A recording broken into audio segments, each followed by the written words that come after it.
जय श्री कृष्णा। आप सभी का आपके अपने चैनल प्रभु उपासना में बहुत बहुत स्वागत है। भगवान आप पर अपनी कृपा बनाए रखे। दोस्तों, भाद्रपद मास की कृष्ण पक्ष की एकादशी तिथि को अजा एकादशी कहा जाता है। शास्त्रों के अनुसार अजा एकादशी का व्रत धारण करके विधि विधान से जगत के पालनहार भगवान श्री हरि विष्णु की पूजा करने से अश्वमेध यज्ञ करने के समान ही पुण्य फल की प्राप्ति होती है। इसलिए यह एकादशी बहुत ही श्रेष्ठ मानी जाती है। भाद्रपद मास की कृष्ण पक्ष की एकादशी का व्रत अगर आप करते हैं तो अत्यंत ही श्रेष्ठ है। लेकिन अगर आप किसी कारणवश इस एकादशी का व्रत नहीं करते हैं तो आज के दिन अगर आप विधि विधान से भगवान श्री हरि विष्णु की पूजा आराधना मात्र ही करते हैं तो समस्त प्रकार के दुखों का नाश होता है, सुख समृद्धि सौभाग्य की प्राप्ति होती है। इसलिए आज के दिन भगवान विष्णु की पूजा आराधना जरूर करनी चाहिए। अपने भोजन को सात्विक रखना चाहिए।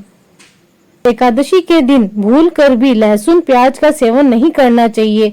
मांस मदिरे का सेवन भी नहीं करना चाहिए। पूरी तरह शुद्धता के साथ सात्विकता के साथ भोजन करना चाहिए।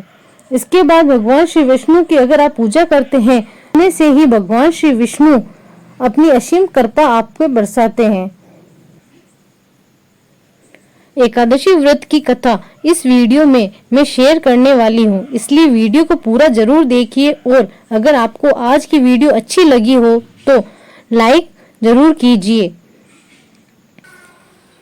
अजा एकादशी व्रत कथा। भाद्रपद मास कृष्ण पक्ष की एकादशी, अजा एकादशी। युधिष्ठिर बोले, हे जनार्दन, भाद्रपद के कृष्ण पक्ष में किस नाम की एकादशी होती है? ये मेरी सुनने की इच्छा है, सो आप कहिए। श्री कृष्ण बोले, हे राजन, यह सब पापों को दूर करने वाली एकादशी अजा नाम से विख्यात है।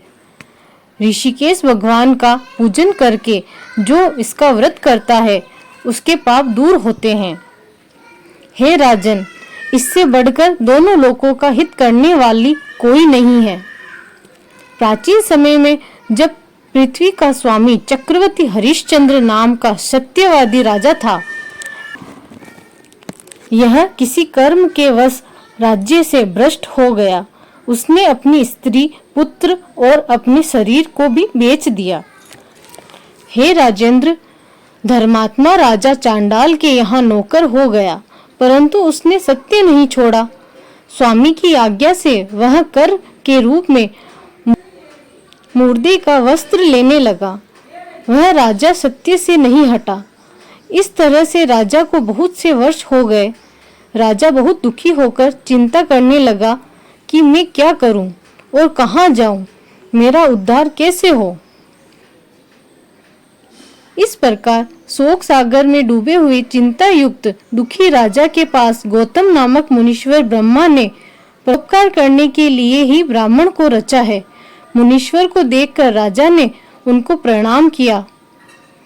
हाथ जोड़कर राजा गौतम के सामने खड़ा हो गया और अपने दुख का वृतांत सुनाया। राजा के वचन सुनकर गौतम को विस्मय हुआ। मुनीश्वर ने राजा के लिए इस व्रत का उपदेश दिया। हे राजन, भादो के कृष्ण पक्ष के पुण्य देने वाली सुंदर अजा नाम की एकादशी आ गई है। उसका तुम व्रत करो, इससे पाप नष्ट हो जाएंगे। तुम्हारे भाग्य से वह आज से 7वें दिन होगी। उपवास करते रात में जागरण करना, इस प्रकार उसका व्रत करने से सब पाप दूर हो जाएगा। हे नृपोत्तम, तुम्हारे पुण्य के प्रभाव से मैं आ गया हूँ।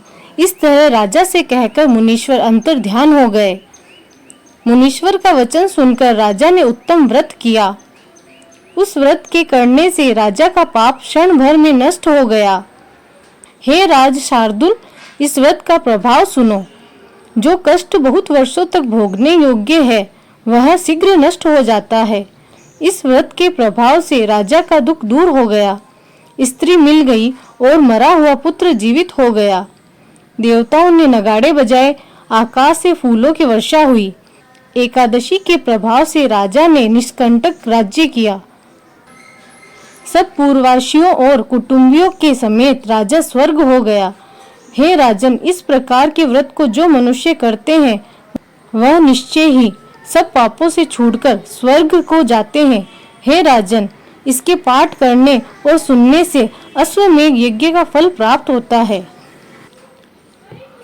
जय श्री कृष्णा दोस्तों, अगर वीडियो अच्छा लगा हो तो please like, share and subscribe जरूर करें। अजय एकादशी को प्रबोधनी, कामदा, जया एकादशी भी कहते हैं। इस दिन बादाम और छुआरे का सागर करना चाहिए।